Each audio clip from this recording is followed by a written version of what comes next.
Thanks for joining me on episode 802 of the Inspired Stewardship Podcast. I'm Matt. And I'm Jocelyn.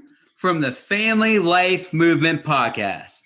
We challenge you to find a way to balance your work and your family, and one way to be inspired to do that is to listen to this. The Inspired Stewardship Podcast by my friend Scott Mater.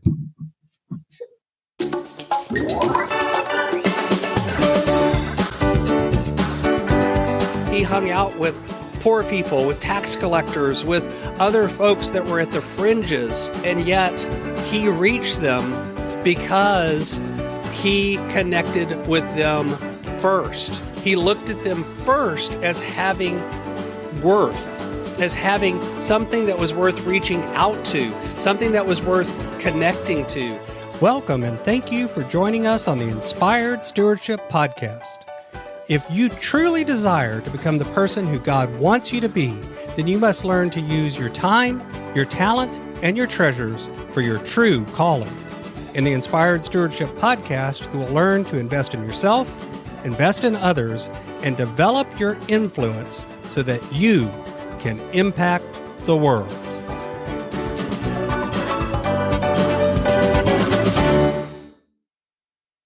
In today's Spiritual Foundation episode about investing in others, I talk with you about 1 Corinthians chapter 9, verses 19 through 23. I share how the freedom to be you exists, but how to really connect with others, you have to be willing to adapt and change with that freedom. And I share how this model of focusing on others allows us to reach those who aren't necessarily reachable. 1 Corinthians chapter 9, verses 19 through 23 goes like this. Though I am free and belong to no one, I have made myself a slave to everyone, to win as many as possible.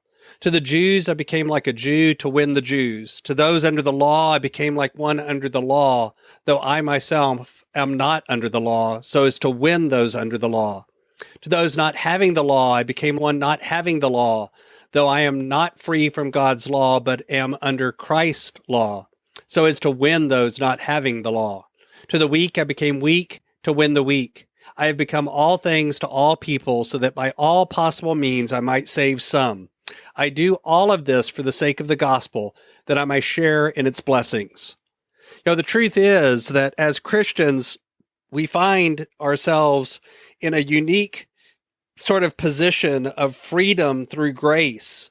And yet at the same time, that freedom does not allow us to just do everything that we want. Instead, it's about looking at our will and our actions as how they first build our relationship with God and Christ, and then how they build our relationship with others. And I think in a very real way, that's what Paul is talking about here. Being willing to give up some of his own freedom of action and choices because it's able to serve others well, because it's able to connect with others and make a connection in a way that is deeper than has come before. You've heard me talk before on the show about influence versus manipulation.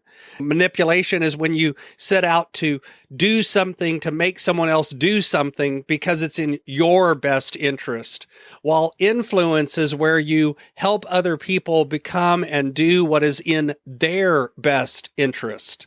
And again, I think that's what Paul is talking about. He's not talking about pretending to be a Jew or pretending to be someone who lives under the law, a Pharisee, or looking to be someone who doesn't live under the law. Instead, he's talking about using his abilities in the best way possible to build a relationship with someone so that he can help them understand the relationship they should have and can have with God. And through that, they begin to become better and have a better relationship with others. And that's first what he's trying to do. That's the most important connection that he can have with these folks. It's the way of allowing them to build their relationships with each other and with God first. It's about focusing on reaching people that may not be the easiest to reach. The truth is, as Christians, we are called to evangelize to others. But I think so often what we hear from that is this idea of we have to go out to everybody and tell them, you have to be exactly like I am. You have to look like me. You have to act like me. You have to believe like me. And if you don't, then things aren't going to work out for you. But instead, I think a lot of times building relationships with others includes hanging out and doing and acting not exactly like others people do, but taking on some of those characteristics, giving up some of your own freedom so that you can connect with others better. This isn't about going out and, quote, behaving a certain way, but it's about reaching folks by understanding them, by connecting with them.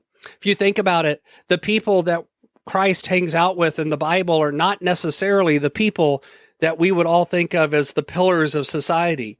He hung out with poor people, with tax collectors, with other folks that were at the fringes, and yet he reached them because he connected with them first. He looked at them first as having worth, as having something that was worth reaching out to, something that was worth connecting to. And only then did he worry about introducing who he was and connecting with those folks as well. That is really the way that you can reach people that aren't easily reached with a message of servanthood and freedom and connection. Thanks for listening.